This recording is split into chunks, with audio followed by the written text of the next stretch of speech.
ಮಹಾನಗರ ಎಲ್ಲಿ ನೋಡಿದ್ರು ಟ್ರಾಫಿಕ್ ಪ್ರಾಬ್ಲಮ್, ರೋಡ್ ಪ್ರಾಬ್ಲಮ್, ಮಳೆ ಆದ್ರೆ ನೀರು ನಿಂತ್ಕೊಳ್ಳುತ್ತೆ. ಇಷ್ಟೆಲ್ಲ ಇರ್ಬೇಕಾದ್ರೆ ಅದು ಯಾವ್ದೋ ಸ್ಟ್ಯಾಚು ಕಟ್ಟಿದ್ದಾರೆ, ಬೇಕಿತ್ತಾ? ಗೊತ್ತಿಲ್ಲದ ಅವ್ರ ಬಗ್ಗೆ ಏನು ಮಾತಾಡ್ತಾರ. ಬೆಂಗಳೂರು ಇವತ್ತಿಗೆ ಇರೋದಕ್ಕೆ ನಾವು ಕಾರಣ, ಆದರೆ ಬೆಂಗಳೂರು ಇರೋದಕ್ಕೆ ಅವ್ರ ಕಾರಣ. ಹೌದಾ? ಯಾರವರು? ಅದು ದಿನಾಂಕ 27 ಜೂನ್ 1510 ಇಸ್ವಿ. ಸೃಷ್ಟಿಕರ್ತ ಚತುರ್ಮುಖ ಬ್ರಹ್ಮನ ತುಳುಕೊಂಡು ಆಗಿನ ಯಲಹಂಕದ ನಾಡಪ್ರಭುಗಳಾದ ಕೆಂಪರಂಜೇಗೌಡ ಮತ್ತು ಲಿಂಗಾಂಬೆ ದಂಪತಿಯ ಮೊದಲ ಸಂತಾನವಾಗಿ ಧರೆಗಿಳಿದಿತ್ತು. ಹೆಸರು ಹಿರಿಯ ಕೆಂಪೇಗೌಡ. ಹಿರಿಯ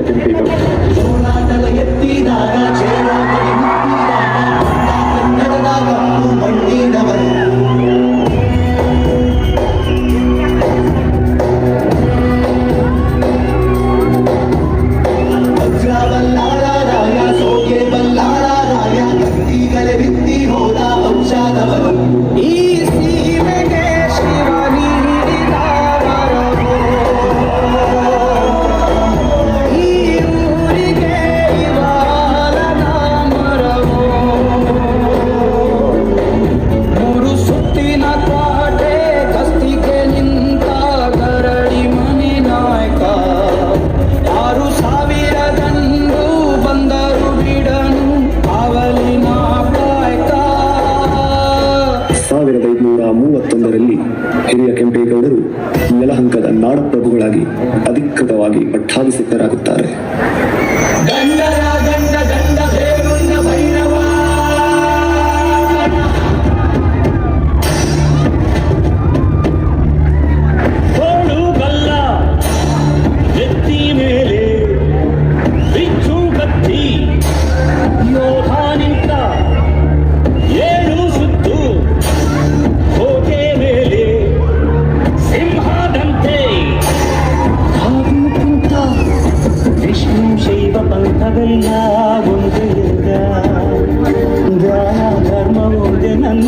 ಜೀವವಿಂದ ಕುಲಗತಗಳನ್ನು ಸಮಯಂದವನು ನೆಲ ಜಲಗಳನ್ನು ಮುಸಿರೆಂದವನು ಹೊಸ ಚರಿತೆಯ ಬರೆದನು ಕೆಂಪೇಗೌಡ. ರಣ ಕಲಿಯುವನು, ರಣ ಹುಲಿಯುವನು, ರಣ ಪಡೆಗಳಿಗೆ ಅಧಿಪತಿಯವನು, ಯುಗ ಧರ್ಮೋದ್ಧಾರಕ ಕೆಂಪೇಗೌಡ. ಮಹಾನಗರ ಬೆಂಗಳೂರು ಮಾದರಿ ನಗರವನ್ನಾಗಿ ಕಟ್ಟಲೇಬೇಕೆಂದು ಪಣತೊಟ್ಟ ಶ್ರೀ ಕೆಂಪೇಗೌಡರು ಆರ್ಥಿಕ ಸಹಾಯಕ್ಕಾಗಿ ಶ್ರೀಕೃಷ್ಣ ದೇವರಾಯರ ಮೊರೆ ಹೋಗಿ ಅವರು ಸಾಮ್ರಾಟರ ಮೆಚ್ಚುಗೆಯನ್ನು ಗಳಿಸಿದರು.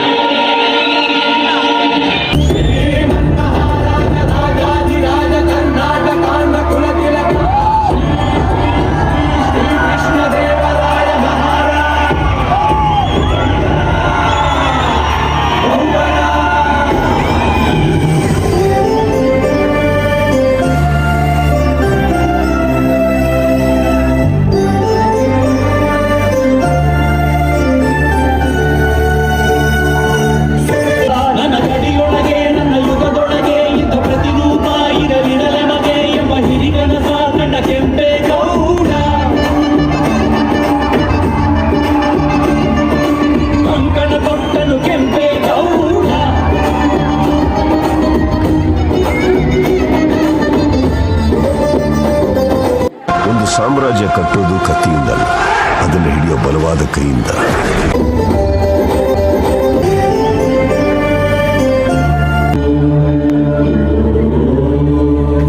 ಕನಸಲ್ಲಿ ಬಂದಳು ತಾಯಿ ದೇವಿಯ ನಮ್ಮ ತಾಯಿ ಜಗನ್ಮಾಯಿ, ಗುರಿ ಸೇರು ಉತ್ತರದಾಯಿ ಎಂದು ಬೆನ್ನಿಂದೆ ನಿಂತ ಮಹಾಮಾಯಿ.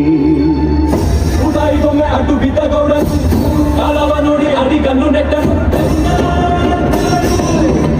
ಹೆಡೆಯ ನಿಟ್ಟ ಹೆಜ್ಜೆ ಹೆಜ್ಜೆಗೊಂದನು, ಗೋಪುರ ಬಿಟ್ಟ ದಿಕ್ಕು ದಿಕ್ಕಿಗೊಂದನು,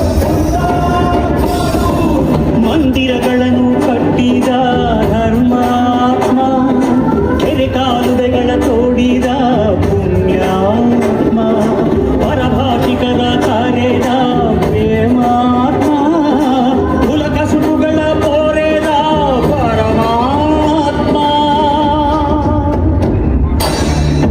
ನಗರ ಸಾಮ್ರಾಜ್ಯದ ಪತನಾನಂತರ ಯಲಹಂಕ ನಾಡಿನ ಮೇಲೆ ಶತ್ರುಗಳು ದಂಡೆತ್ತಿ ಬರಬಹುದೆಂದು ಶಂಕಿಸಿ ಸುತ್ತಲ ಕೋಟೆ ಕೊತ್ತಲಗಳಲ್ಲಿ ತಮ್ಮ ಪಹರೆಯನ್ನು ಬಿಗಿಗೊಳಿಸಲು ಕುಣಿಗಲ್ನಿಂದ ಬರುವಾಗ ಮಾಗಡಿಗೆ ಸಮೀಪದ ಕೆಂಪಾಪುರದಲ್ಲಿ ನಡೆದ ಒಂದು ಭೀಕರ ಯುದ್ಧದಲ್ಲಿ ನಾಡಪ್ರಭುಗಳು ವೀರಮರಣವನ್ನು ಒಪ್ಪಿದರು. ಈ ಮಹಾಪುರುಷನ ಹಿರಿಮೆಯ ಸಂಕೇತವಾಗಿ ಹಾಗೂ ನಾಡ ಜನರ ಅಭಿಮಾನದ ಪ್ರತೀಕವಾಗಿ ದೇವನಹಳ್ಳಿಯ ಕೆಂಪೇಗೌಡ ಅಂತಾರಾಷ್ಟ್ರೀಯ ವಿಮಾನ ನಿಲ್ದಾಣದಲ್ಲಿ ಪ್ರಗತಿಯ ಪ್ರತಿಮೆ ಎಂಬ ಹೆಸರಿನೊಂದಿಗೆ ಬರೋಬ್ಬರಿ 108 ಅಡಿಯ ಅವರ ಕಂಚಿನ ಪ್ರತಿಮೆಯೊಂದನ್ನು ನಿರ್ಮಿಸಲಾಗಿದೆ.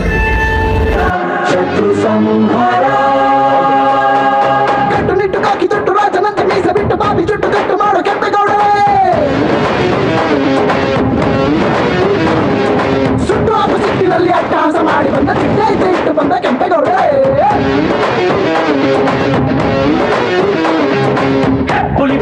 ಹೆಪ್ಪುಲಿ ಬಂದಿದೆ ಎಲ್ಲರೂ ಭಯ ಭಯ ಅಂತಾರೆ.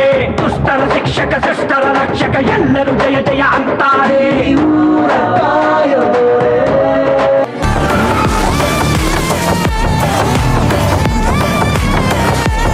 ಕೆಂಪೇಗೌಡರ ಶೌರ್ಯ ನಾಯಕತ್ವವನ್ನು ಮನಮುಟ್ಟುವ ರೀತಿಯಲ್ಲಿ ಕತ್ತಿ ಮತ್ತು ಗುರಾಣಿಯ ಮೂಲಕ ನೃತ್ಯಿಸಿದ 8ನೇ ತರಗತಿಯ ವಿದ್ಯಾರ್ಥಿಗಳಿಗೆ ಧನ್ಯವಾದಗಳು.